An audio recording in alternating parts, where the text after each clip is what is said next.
Alrighty, what's up, Trojans? What? Now that the Ring of Honor review is out of the way, I'm gonna get to the Impact review.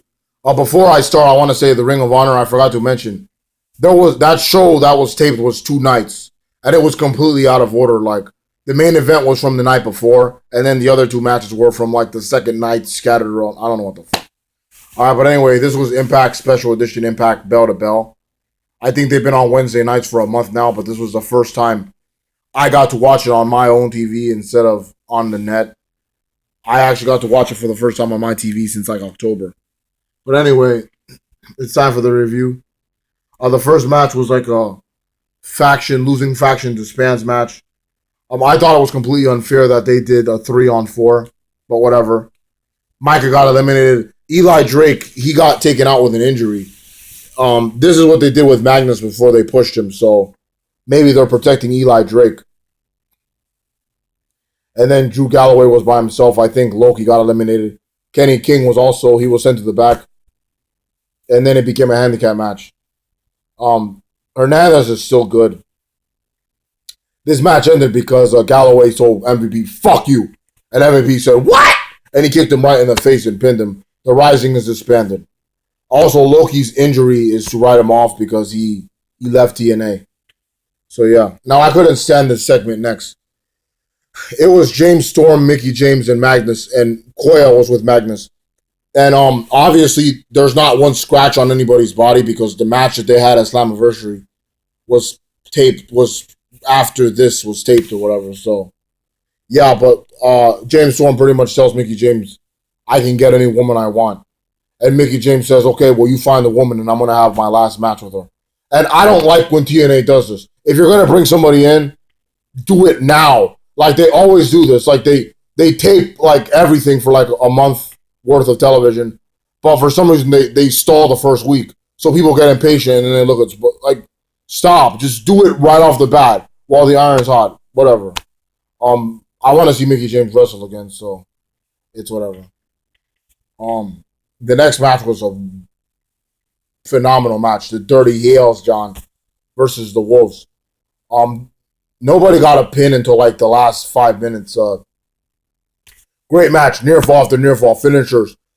Same thing they've always been doing. This feud's been amazing. Double team finishing somebody, and then when the 3 counts about to be made, the partner comes out and saves. Awesome. Towards the end, Austin Aries, he did a 450 splash, and he actually got the first pin.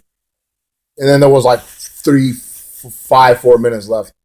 And then the Wolves got a pin, actually. So the shit was tied. And I'm like, oh, God, they're going to hold up the belts.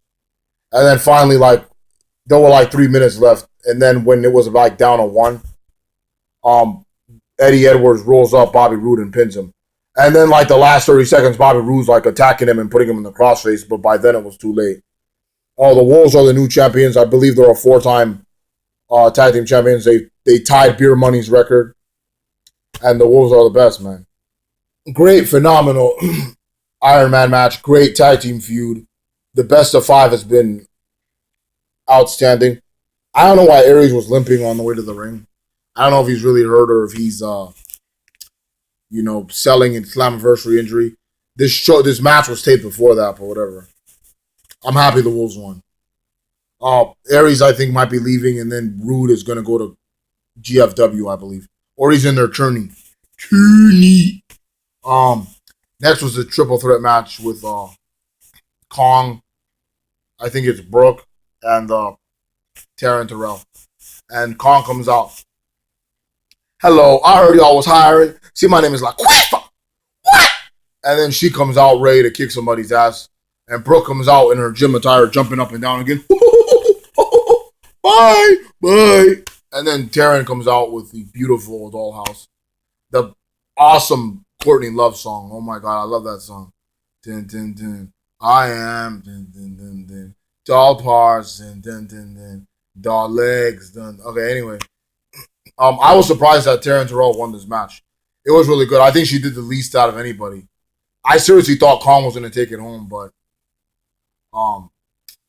it was a pretty good knockouts match. It was really good, but the only thing I really would say was memorable was the Pope's Hilarious commentary. Said, Daddy, I want to take the dollhouse to the hotel. You know what I'm saying? How could my heart not be bubbling for these three beautiful young ladies? Pope, can't wait to see these three women tonight in Pope's hotel room. And then this weird thing happened, like this vignette like played after the dollhouse like was leaving with Taryn because Taryn won, right? And it looked like I thought it was like Maxine or some shit, but it was Gail Kim. She's got the same Titantron, but she's got like the different Titantron, same music. It looks like she's gonna debut a new character, which is good because she's been the same thing since she came back in 2011. And then, but the dollhouse's reaction was the same as mine. They were like, "No, no," which is the same because honestly, I'm a dollhouse guy. You know what can I say? I love the dollhouse, man. Oh, and this is the thing. Okay, I was excited for this. Okay, they said they were gonna do a sit down interview with Jeff Jarrett and Karen Jarrett, right? So as I'm getting ready for it, they actually showed it. They actually showed the interview segment, and it was like a sit down interview with TNA and Karen and Jeff, and they talked about his return last week. They talked about King of the Mountain, and Jeff Jarrett was like, "Last Wednesday," he's got that Hake accent. But this segment was like, okay, what's he gonna say? Is there a partnership? Is there a relationship? Have you made peace with Dixie Carter? What have you said to Dixie?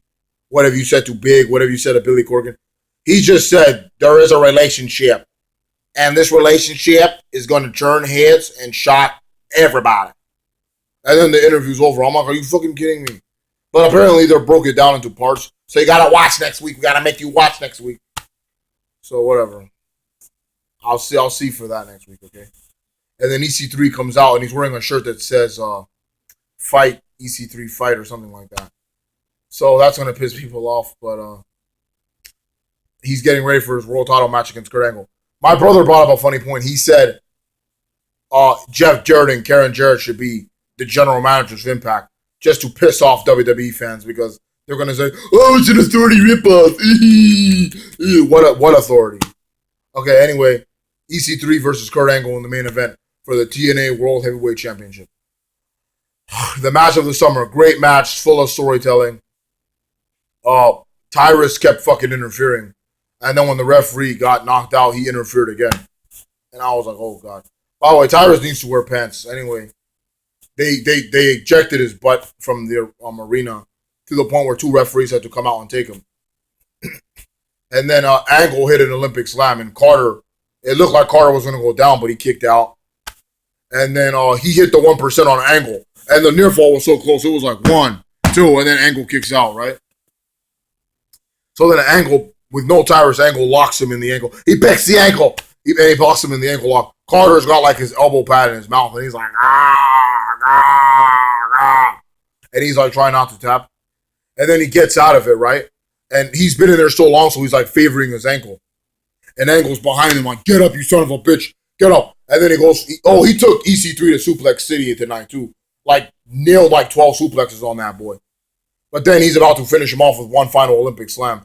EC3 just comes out of nowhere, rolls him up, and the ref is like, 1, 2, 3. And EC3 is the new champion. My jaw dropped. You guys saw my reaction. I'll put it in the description. I couldn't believe it. EC3 is the champion. Yes. Great show. Faction was disbanded. New tag team champions and a brand new world heavyweight champion. EC3.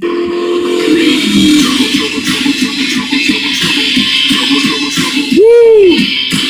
Can't wait to watch next week.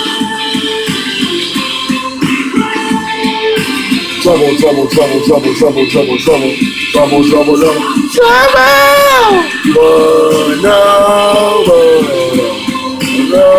Yep. New champ. And guess what? EC3 is the champion. So, like it. Alright? You need to like it. Great show. Great impact. I'll be watching next week. Take care, everybody.